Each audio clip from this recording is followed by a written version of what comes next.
Hello, അസ്സലാമു അലൈക്കും. Welcome back. ഇന്നത്തെ ദിവസത്തിലേക്ക് എല്ലാവർക്കും സ്വാഗതം. അപ്പോൾ എവിടെയാണ് എല്ലാവർക്കും സുഖമായിരിക്കും അല്ലേ? അൽഹംദുലില്ലാഹ്, എനിക്കും മക്കൾക്കും ഇവിടെ സുഖമാണ് കേട്ടോ. അപ്പോൾ ഇന്ന് ഞാൻ വെച്ചുണ്ടാക്കണതും ഉള്ളിയും തക്കാളിയും പച്ചമുളകും അങ്ങനത്തെ റെസിപ്പി ആയിട്ടൊന്നല്ല കേട്ടോ വന്നിനത്. ഇന്നിപ്പോൾ എന്താക്കുക, തട്ടലും കൊട്ടലും അടിക്കലും ഒരിക്കലും വരതും ഇപ്പം ആണല്ലോ. വെറും നമ്മൾ ഈ വെക്കുക, വിളമ്പുക, തിന്നുക ഇത് മാത്രം കാണിച്ചാൽ പോരല്ലോ. ഈ വെക്കണതൊക്കെ നമ്മൾ ഈ വജ്ജും കൊജ്ജും ആക്കണതും പിന്നെ ഒക്കെ തേച്ച് വെക്കണതും ഇതൊക്കെ അതും കാണണമല്ലോ. ഇതൊക്കെ തന്നെയാണ് നമ്മളെ പണിയില്ലേ. ഈ വെക്കുക, തിന്നാൻ മക്കൾക്കും മാപ്പിളാർക്കും കൊടുക്കുക, വിളമ്പുക, തിന്നുക, ഇതൊക്കെ തന്നെയാണ് നമ്മളെ പണിയല്ലേ. ഇതിനൊരു അർത്ഥം ഉണ്ടോ എടുക്കുന്നതിന് വെച്ച് ആലോചിച്ചാലാണെങ്കിലോ ഇതൊരു പണിയല്ല. എന്നാലോ എടുത്താൽ തീരുമില്ല. അതുപോലത്തെ ഒരു സംഭവമാണ് ഈ പെരപ്പണി പറയുന്നത്. സത്യത്തിന് ഇപ്പം എല്ലാവരും ആണുങ്ങളൊക്കെ നമ്മളോട് ചോദിക്കലെന്ന്, എന്താ ഇപ്പം പണി പെരക്ക്? 2 പാത്രം തേച്ചുക, ഉള്ളൊന്ന് അടിച്ചു വാരുക, തുണിയാണെങ്കിൽ മെഷീനുണ്ട്, അരക്കാനാണെങ്കിൽ മിക്സി ഉണ്ട്, എല്ലാതും ഉണ്ട്, തുടക്കാനാണെങ്കിൽ കുമ്പിട്ട് തുടക്കണ്ട, അതൊക്കെയാണ്. പക്ഷെ പറഞ്ഞിട്ട് കാര്യമില്ല, സൗകര്യം കൂടുന്തോറും പിന്നെ നമുക്ക് എന്താക്കണില്ല, സമയവും ഇല്ല. എല്ലാ പണിയൊക്കെ കഴിഞ്ഞ് കുട്ടികൾ ഒരു 5 മിനിറ്റ് ഇരുന്നൊക്കെ ചെയ്യുമ്പോഴത്തേന് കുട്ടികളും വരാനായി. അങ്ങനെ പിന്നെ ഞാൻ എന്താക്കി, കുട്ടികളൊക്കെ പോയി ചായ കുടിക്കലൊക്കെ കഴിഞ്ഞ് ഉണ്ടായ പാത്രങ്ങളൊക്കെ തേച്ച് കേട്ടോ. അപ്പോൾ നമുക്ക് ഭയങ്കര ദാഹം. അപ്പോൾ അവിടെ നിന്നോർത്ത് നിന്നിട്ട് തന്നെയാണ് ഒരു ഗ്ലാസ് വെള്ളമൊക്കെ കുടിച്ചത്. അങ്ങനെ ഗ്ലാസ് വെള്ളമൊക്കെ കുടിച്ചിട്ട് പിന്നെ ഒന്നും നോക്കിയില്ല കേട്ടോ.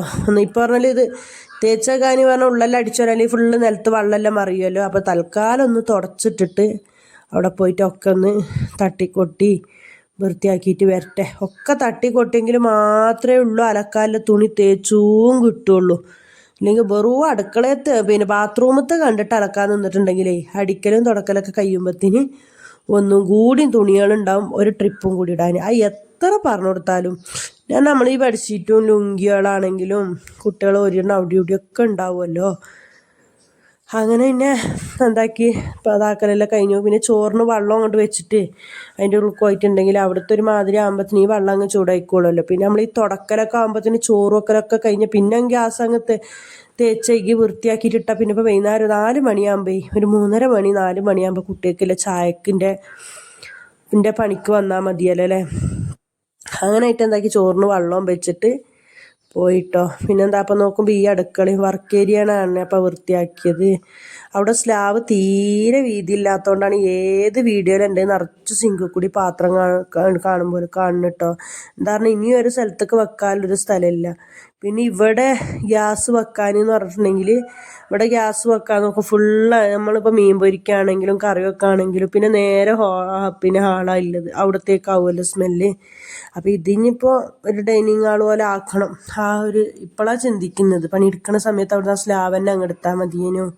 പിന്നെ ഇവിടെ കറണ്ട് അടുപ്പൊക്കെ ഉണ്ട് കേട്ടോ, ചായയും ഇതൊക്കെ വെക്കാൻ ഇവിടെ ഉണ്ട് കേട്ടോ. പിന്നെ തീരെ സൗകര്യം ഉണ്ടാവില്ലല്ലോ പിന്നെ അവിടെ തന്നെ ഇതാക്കിയിട്ടുണ്ടെങ്കിൽ. അതിനത് ഇവിടെയും എല്ലാം തുടച്ചിട്ട് പിന്നെ ലാസ്റ്റ് അടിച്ചു വാരിക്കുകയാണെങ്കിൽ ഒരു വൃത്തി ഉണ്ടാവും. അല്ല നമ്മൾ ഇതിപ്പോൾ പിന്നെ അടിച്ചു വാരാതെ നമ്മൾ ഈ സ്ലാബും അടുപ്പും ഗ്യാസൊക്കെ തേച്ചേക്കിയിട്ടുണ്ടെങ്കിൽ മൊത്തം നിലത്ത് എങ്ങനെ നമ്മൾ ശ്രദ്ധിച്ചാലും വെള്ളം ഉണ്ടാവുമല്ലോ. പിന്നെ അടിച്ചു വരുമ്പോൾ പിന്നെ വെള്ളവും ചൂലും ഇതൊക്കെ ആയിട്ട് അങ്ങനെ കഴിഞ്ഞു.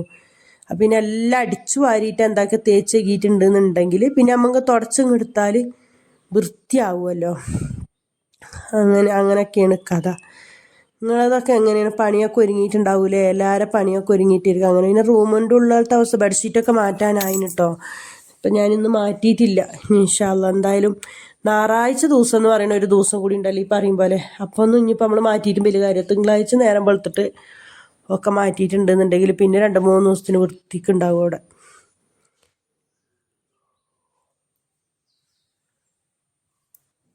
അങ്ങനെ പിന്നെ അതൊക്കെ വിരിച്ചിട്ട് ഒക്കെ വൃത്തിയൊക്കെ ആക്കിയിട്ട് അപ്പം നോക്കുമ്പോൾ ഇന്ന് വിചാരിച്ച് മാറ്റാൻ നോക്കുമ്പോൾ മാറ്റാനൊന്നും പറ്റിയിട്ടില്ല. ഞാൻ മാറ്റിയിട്ടുമില്ല, അങ്ങനെ കേട്ടെ വിചാരിച്ച്. പിന്നെ നോക്കിയിട്ട് വേണമെങ്കിൽ വീഡിയോക്ക് കുറച്ച് ക്ലാരിറ്റി കുറവുണ്ട് കേട്ടോ. കറണ്ട് ഉണ്ടായിട്ടില്ലായിരുന്നു കേട്ടോ, അതുകൊണ്ട് കറണ്ട് ഇട്ടിട്ടില്ല. അതുകൊണ്ട് കുറച്ചൊരു എല്ലാവരും ക്ഷമിക്കും കേട്ടോ, അത്രയൊക്കെ ഇതുള്ളൂ. എങ്ങനെ പറഞ്ഞാൽ ലൈറ്റ് ഇല്ലാത്തതുകൊണ്ടേ ഇതൊരു ആമസോണിന്ന് മീഷോന്ന് ഇതാക്കിയതാണ് കേട്ടോ ഈ ബെഡ്ഷീറ്റ്. നല്ല ഉപകാരപ്പെടുന്ന ഒരു ബെഡ്ഷീറ്റാണിത്.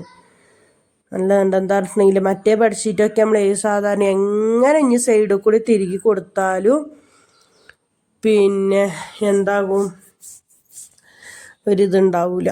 പിന്നെ എങ്ങനെ നമ്മളൊന്ന് ഇരിക്കുക കിടക്കുക ചെയ്തിട്ടുണ്ടെങ്കിൽ ഉണ്ടാവും 4 ഭാഗം വന്നിട്ട്. ഇതാകുമ്പോൾ പിന്നെ അതിൻ്റെ ഉള്ളിൽ റൗണ്ട് അലസ്റ്റിക് ഉള്ളതേ. ഇൻഷാല്ലാ രണ്ടെണ്ണം കൂടി ഒന്ന് ഓർഡർ ചെയ്യണം. വൃത്തിയുണ്ട്. അങ്ങനെ പിന്നെ ഈ റൂമിൻ്റെ ഉള്ളിലത്തെ അവസ്ഥ, ഈ റൂമിൻ്റെ ഉള്ളിൽ പിന്നെ ആരും കടക്കാത്തതുകൊണ്ട് ആ റൂമിൻ്റെ ഉള്ളിൽ തന്നെ ഞങ്ങൾ 3 ആളും അതിൻ്റെ ഉള്ളിൽ കിടക്കും. മോനിൻ്റെ മേലെ റൂമിൻ്റെ ഉള്ളിലും കിടക്കും. അതിൻ്റെ ഉള്ളിലത്തെ തുണികൾ തന്നെ അതൊക്കെ ഊരിയിടുന്നതാണ്. എത്ര തുണി അലക്കും. എൻ്റെ മെഷീനും കൂടി ഇല്ലെങ്കിൽ എന്തായിരിക്കും അവസ്ഥ എന്ന് തന്നെ എനിക്ക് പറയാനറിയണില്ല. അങ്ങനെ ഇതിൻ്റെ ഉള്ളിൽ അത്രയുള്ളതിൻ്റെ ഉള്ളിൽ ഇപ്പോൾ ഇസ്തിരി ഇടാനപ്പോൾ കട്ടുമ്പോൾ മേശമ്മ ഉണ്ടെങ്കിൽ ഇസ്തിരി ഇടൂല മക്കളെ. ആ കട്ടുമ്പോൾ കൊടുന്നിട്ടിട്ടുണ്ട്. മേശ എങ്ങനെയെങ്കിലും ആവട്ടെ എന്നും വിചാരിച്ചിട്ട്. ഇത് ഞങ്ങൾ പെരപ്പണി എടുത്തേരം ഞങ്ങളെ റൂമത്തെ കട്ടിലെടുത്തിട്ട് ഇപ്പുറത്തേക്ക് ഇട്ടിട്ട് ഞങ്ങളെ റൂമിലേക്ക് വാങ്ങിയാലോ ഈ റൂമിലുണ്ടായൊരു പഴയ കട്ടിലെടുത്തിട്ട് മേലെ സിധു മോനിക്ക് ഇട്ടുകൊടുത്ത് അങ്ങനെയൊക്കെ അങ്ങോട്ടും ഇങ്ങോട്ടൊക്കെ അഡ്ജസ്റ്റ് ആക്കിയതാണ് കേട്ടോ. ഇനിയിപ്പോൾ മക്കളൊക്കെ കെട്ടിക്കുമ്പോൾ ഒക്കെ വേണമല്ലോ ഓരോ റൂമിലേക്ക്. അല്ല നമ്മളിപ്പം തന്നെ അങ്ങനെ വാങ്ങിയിട്ടാൽ പിന്നെ അപ്പോൾ നമ്മളെന്തിനു വെറുതെ വേസ്റ്റാക്കി. ഇപ്പം അൽഹംദുലില്ലാ നമുക്ക് ഉപയോഗിക്കാനുണ്ടല്ലോ, അതന്നെ മതി. എന്നാലും ഒന്നും ഇല്ലാത്തടത്തുനിന്ന് നമ്മൾ ഈ ഒരു അവസ്ഥയ്ക്ക് എത്തിയില്ലേ, അതിന് തന്നെ റബ്ബിനെ എത്ര സ്തുതിച്ചാലും മതിയാവില്ല. അങ്ങനെ പിന്നെ ഈ റൂമിൻ്റെ ഉള്ളും വൃത്തിയാക്കി അതിൻ്റെ ഉള്ളത്തെ തുണികളും എടുത്ത് അങ്ങനെ പിന്നെ മേലെ റൂമൊക്കെ പോയിട്ടോ. അതിൻ്റെ ഉള്ളത്തെ കഥ പിന്നെ തീരെയും പറയാനുണ്ടാവില്ല. താരാമറ വലിച്ച് ചാടിയിട്ടിട്ട് വെച്ചിട്ടുണ്ടാവും. അതിൻ്റെ ഇടയിൽ കൂടി ഒരു ട്രിപ്പ് തുണി ഞാൻ അലക്കിയിട്ടീന്. ഇന്നലെ രാത്രി വെള്ളം വന്ന സമയത്ത് അലക്കിയിട്ട് എന്താക്കിയിട്ടിട്ടുണ്ടായി. ഇനിയിപ്പോൾ എന്നാലും ഇനി എത്ര തുണി കിട്ടുമെന്നറിയോ. ബെഡ്ഷീറ്റ് അത് ഇതൊക്കെ മാറ്റണതും ലുങ്കികളും തട്ടങ്ങളും ഫർദകളും. നമ്മളെന്നൊക്കെ പറഞ്ഞാൽ ആദ്യം ഒരു നേരം ഇട്ടാൽ പിറ്റത്തെ നേരം കൂടിയൊക്കെ ഇട്ടിട്ടല്ലേ നമ്മൾ മാറ്റുന്നുണ്ടായത്. ഇപ്പോഴത്തെ മക്കൾ അതൊന്നല്ല. 1 മിനിറ്റ് ശരീരത്തിലിട്ടതാണെങ്കിൽ നേരെ ഊറിയിട്ട് ബാത്റൂമിലേക്ക് അലക്കാനുള്ള കൊട്ടയൊക്കെയാണ് എറിയൽ. ഇപ്പോഴത്തെ ഇതൊക്കെ മുർഷിദിൻ്റെതാണ്. ഇതൊക്കെ അലക്കാനില്ലതാണ്. 2 ദിവസം അലക്കാൻ രാവിലെ ഒന്ന് സ്കൂൾക്ക് പോകുമ്പോൾ ഒന്ന് മാറ്റിയിട്ടിട്ട് പോകും. അത് കഴിഞ്ഞ് ഒന്ന് സ്കൂളത്തെ യൂണിഫോം വരും. അത് കഴിഞ്ഞിട്ട് വന്നിട്ട് ട്യൂഷന് പോകുമ്പോൾ ഒരു ജോഡി ഇട്ടിട്ട് പോകും. അപ്പോൾ രാത്രി വന്നിട്ട് അത് ഊരിയിടും. അങ്ങനെ ഒരു ദിവസം 2-3 ജോഡിയൊക്കെ വേണം എല്ലാവർക്കും. ട്യൂഷന് പോകുമ്പോൾ ഒന്ന്, പള്ളിക്ക് പോകുമ്പോൾ ഒന്ന്. സത്യം പറയാനോ ഒരിട്ടത് പിന്നിട്ട് ഒരു നേരം ഇട്ട് കൊടുക്കാൻ പറ്റൂല. അങ്ങനെ ഒരു വൃത്തി ഉണ്ടാവില്ലല്ലോ. അപ്പോൾ അവർക്ക് ഏതാച്ചാലും വെള്ളമുണ്ട് മെഷീനും ഉണ്ട്, അവിടെ കിടക്കട്ടെ അതിൽ അങ്ങ് ഇട്ട് കൊടുക്കാമെന്ന് വിചാരിക്കും. അങ്ങനെ പിന്നെ അവൻ്റെ തുണി കുറച്ച് മടക്കാനുണ്ട് കേട്ടോ. അപ്പോൾ ഞാൻ വിചാരിച്ചു പിന്നെ ഒന്നും മടക്കിയില്ല, അതവിടെ മടക്കിയും കൊണ്ട് എന്നാൽ ശരിയാവില്ല എന്ന് പറഞ്ഞിട്ട് ആ തുണി അവിടെ ഉണ്ട്. ഇനി ഒഴിവുണ്ടാകുമ്പോൾ മേലേക്ക് കയറുമ്പോൾ മടക്കാമെന്ന് പറഞ്ഞിട്ട് അതിൻ്റെ ഉള്ളൊന്നും അടിച്ചു വാരിയിട്ടില്ല. അടിച്ചു വരുമ്പോൾ എല്ലാം കൂടി അപ്പം മേലൊക്കെ ചൂലെടുത്തതാണെങ്കിൽ ഇതിൻ്റെ അപ്പം തന്നെ അങ്ങ് അടിച്ചിട്ട് ഇറങ്ങിയാൽ മതി. പക്ഷെ ഞാൻ അടിച്ചിട്ടില്ല കേട്ടോ. അങ്ങനെ പിന്നെ താഴേക്ക് ഇറങ്ങിയതാണ്. അപ്പോൾ നോക്കാം എത്രേ തുണി കിട്ടീനത് നോക്കാം. ഇതൊക്കെ ഇപ്പം ഇതാ എല്ലാം നമ്മൾ വിരിച്ചിടലും ഇതൊക്കെ കഴിഞ്ഞ്. അപ്പോൾ ഞാൻ വന്ന് നോക്കുമ്പോൾ ചോറിൻ്റെ വെള്ളം നല്ലോണം തിളച്ചിട്ടുണ്ട്. അപ്പോൾ പിന്നെ ഞാൻ വിചാരിച്ചു എന്നാൽ പിന്നെ അരി ഇട്ട് കൊടുക്കുക. എന്നാൽ പിന്നെ അടിച്ചുവാരെല്ലാം കഴിയുമ്പോഴത്തേന് ചോറിൻ്റെ പണിയും കഴിയുമല്ലോ. അങ്ങനെ ഇനി അതങ്ങോട്ട് റൈസ് കുക്കർക്ക് ഇറക്കി വെച്ചാലേ അതതിൻ്റെ വെള്ളം. അപ്പം നോക്കും പിന്നെ വേസ്റ്റ് കുറേ നിറഞ്ഞിട്ടുണ്ട്.